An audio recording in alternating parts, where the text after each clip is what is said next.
Hey, family. Welcome back to the channel.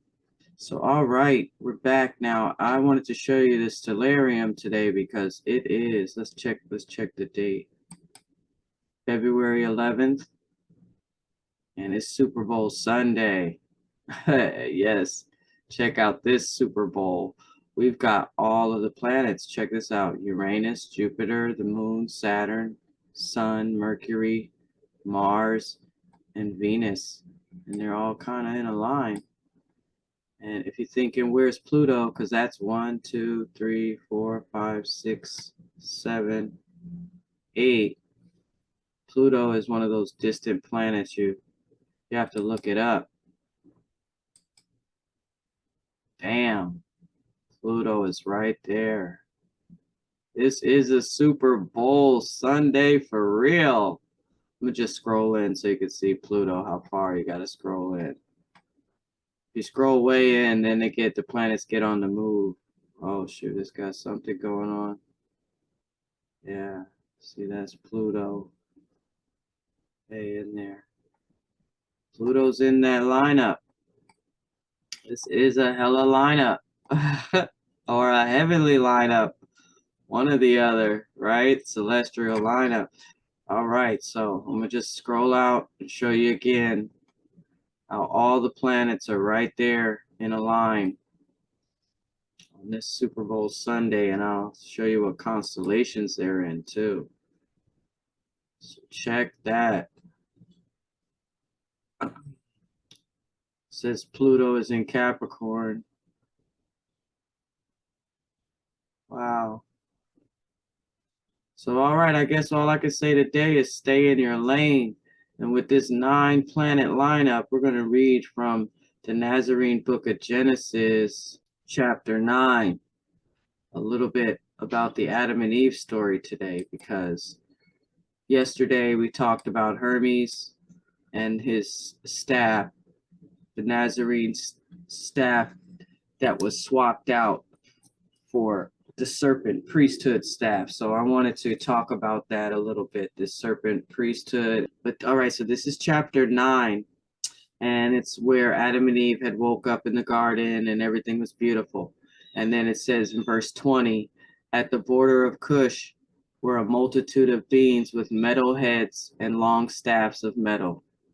Adorning each staff were 2 serpents, the color of copper. Yea, the serpents were coiled around the length of the staff, at their heads at the top, and upon the metal forehead of the beings, yea, and upon their chests, in the area of the heart, was an insignia of wings. And on the wings was written the number of their master, which number is 666, for that is the number that symbolizes enslaved light. And that is the number on their insignia, because Satan desires to prevent beings from reaching the level of perfected light, which is 777. And these beings of 666 are called seraphim. And at the center of the multitude of the seraphim was Lucifer. And so Lucifer spoke to Adam and Eve, and we know that story, telling them that he was their God, right? But I'm just going to the first couple of places in here where it talks about this staff, this serpent staff with these snakes. You know what's coming to my mind? That movie Conan, right? Exactly. So I'm going to jump over now to chapter 19. And this is still in the Megillah, the Holy Megillah Nazarene Bible of the Essene Way. It's called the Nazarene Book of Genesis. Lucifer came to Abraham telling him to sacrifice his son. And Abraham told him that, which is another common theme that's running through this Holy Megillah, is that Abraham spoke, saying, "Get thee behind me, servant of Satan. No true God would desire blood sacrifice of beast or man. Any God who desires this or uses it as a test of faith is no God but a demon." And Lucifer was enraged by the words of Abraham. And it says, behold, this is verse 102 in chapter 19, Nazarene Genesis. It says, behold, he took his staff This is Lucifer, and prepared to strike Abraham. But just before the fire from the serpent's staff struck Abraham, he revealed his true form, and the fire did him no harm. Lucifer, realizing the true identity of Abraham, cursed and fled, right? After that happened with Abraham, and he wasn't able to kill Abraham, then Lucifer went to Cain straight away and told him, "Behold, I am the Lord God, and you are the work of my hands.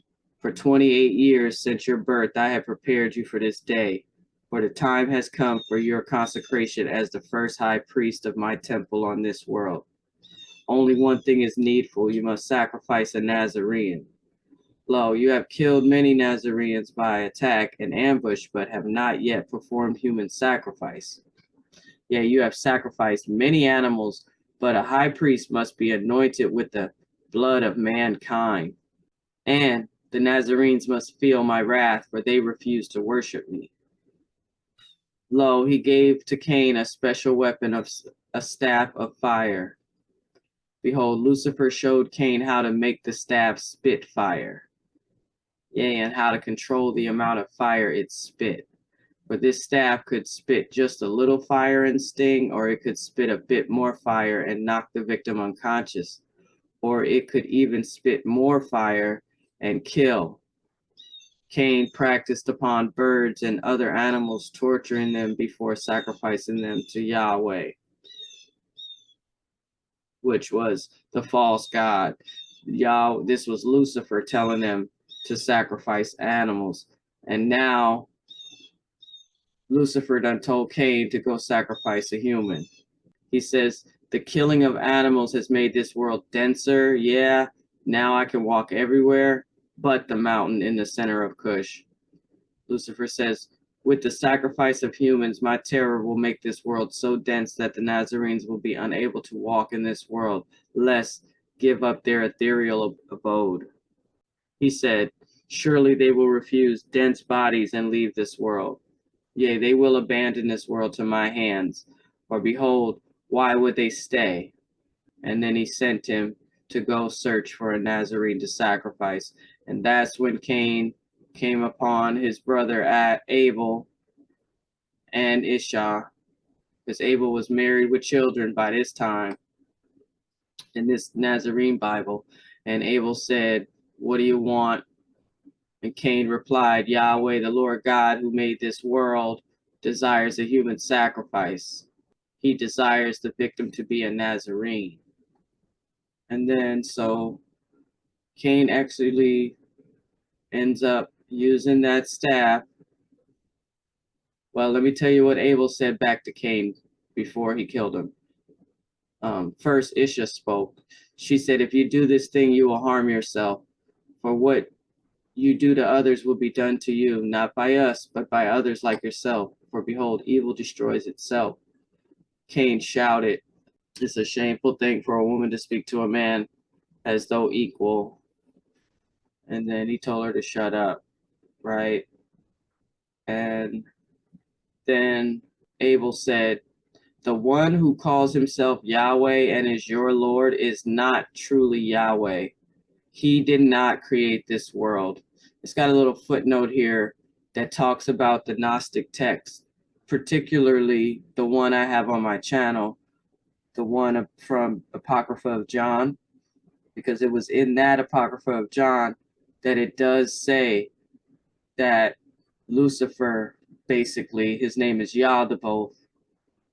In that version, it says that he created the material realm. Abadil corrects it all. He says, "The one who calls himself Yahweh and is your Lord is not truly Yahweh. He did not create this world, and he is not God. The true Yahweh is God and Goddess, immanent and transcendent. The true Yahweh is loving and kind and does not desire blood sacrifice of man or beast." And Cain, then it says in verse 180, Cain pointed his staff at Abel and stung him with the fire. It says, though Cain killed Abel with fire from his staff, Cain killed only the body of Abel. For the soul of Abel went to the lamb and dove, and they gave Abel the body of a cherub, and the name Gabriel, which means man of Elohim. They also killed Isha a few minutes after that, but it says they only killed her body. Her soul went to the lamb and dove, and they gave her the body of a cheruba, and her name is Ishael, which means woman of Elohim. Like I said, this is just about the serpent staff. It was what was used and how it was used. And so you know that what it looks like, what it is, and what it really represents. Okay? But all right, guys, stay tuned.